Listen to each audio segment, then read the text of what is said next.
All right, let's dive right into this explainer. You know that feeling when you're standing in the grocery store aisle completely paralyzed by 1,000 different health claims screaming at you from the shelves? Yeah, you are definitely not alone. It seems like every January brings a massive wave of new diet trends, and trying to separate the actual facts from the fads, it's basically a full-time job. But today, we're going to cut right through all that overwhelming noise. We're giving you the concrete, science-backed tools you need to support long-term heart health straight from the leading research and nutritional guidelines. But before we get into the weeds, I want you to consider a kind of provocative question. Is your quote-unquote healthy diet actually hurting your heart? Seriously, it's entirely possible that those trendy wellness routines pushed by flashy marketing are literally leading us astray. We often pick up these habits believing we're making the absolute best choices, when in reality, we might actually be increasing our risk for chronic diseases. So, it's time to find out what the science actually says.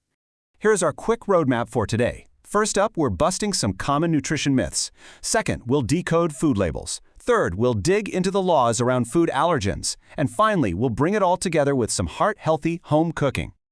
Okay, let's kick things off with Section 1, Busting Common Nutrition Myths.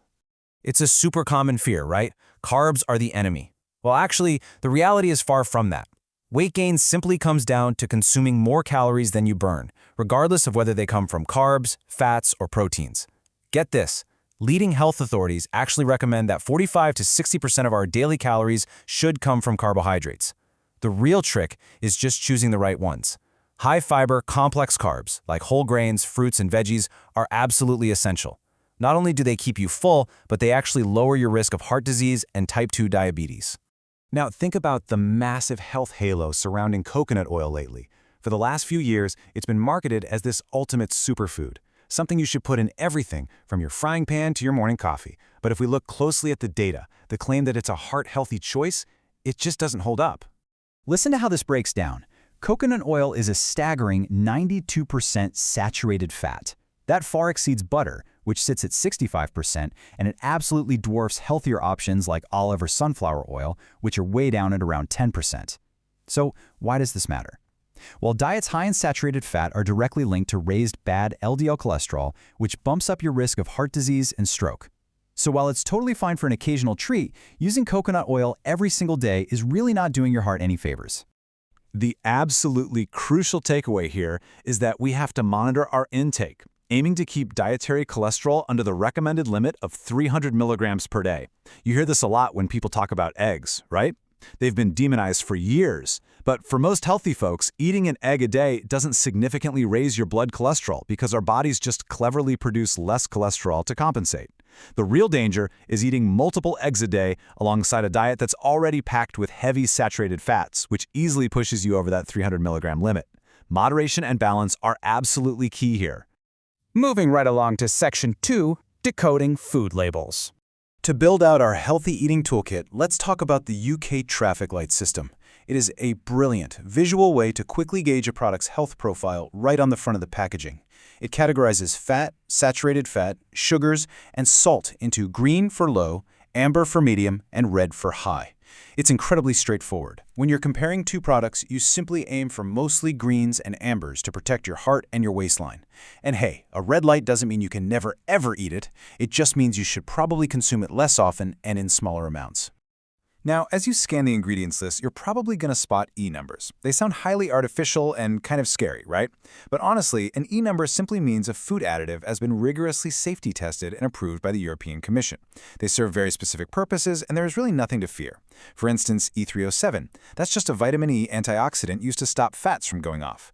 E220 preserves dried fruits from mold. E621 is MSG for flavor enhancement, and E951 is aspartame, which is a sweetener used to lower calorie counts in drinks. Once you understand what they are, it takes the fear right out of reading a label. While you're checking out those back-a-pack labels, keep your eyes peeled for the voluntary fiber information.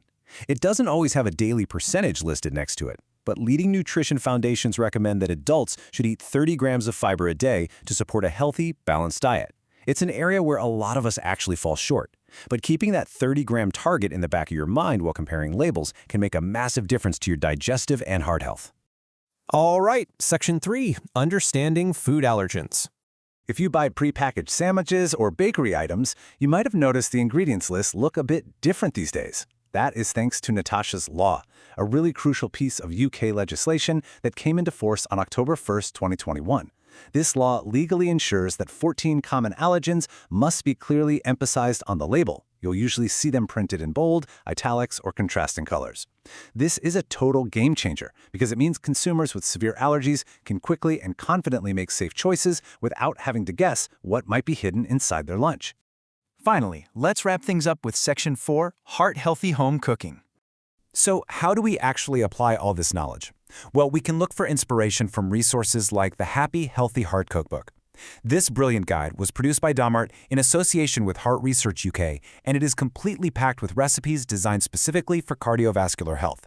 By cooking from scratch, using resources like this, you naturally avoid those hidden processed salts and sugars that manufacturers love to sneak into prepackaged meals, all while delivering incredible restaurant-quality flavor.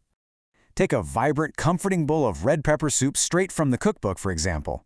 It is absolute proof that eating for your heart's health doesn't mean sacrificing enjoyment.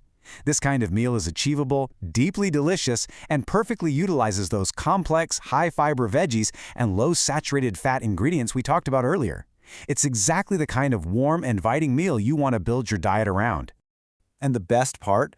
A soup like that is incredibly simple to make from scratch in just 5 easy steps. You literally just boil some low-salt stock, add chopped sweet potatoes, red peppers, carrots, and tomatoes. While that simmers away, you quickly fry up some wholemeal bread cubes with a little garlic and a spray of rapeseed oil for your croutons. Finally, blend the soup up and garnish.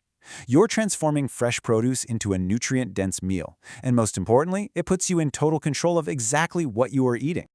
When you cook balanced, vibrant meals like that, an amazing thing happens. You naturally absorb enough micronutrients, especially those powerful antioxidants, to fully support your body's functions.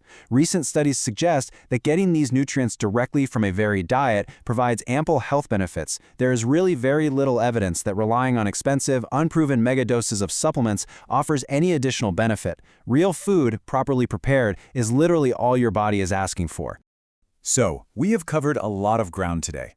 You are now armed with the truth about fats, you know exactly how to read those traffic light labels, and you've seen the power and simplicity of home cooking. I'll leave you with this thought. On your next grocery run, when you're standing in that aisle, how will you choose to fill your cart? Will you fall for the flashy marketing trends, or will you turn the package over, read the label, and take control of your heart health? The choice is entirely yours. Thanks so much for joining me on this explainer, and I'll catch you next time.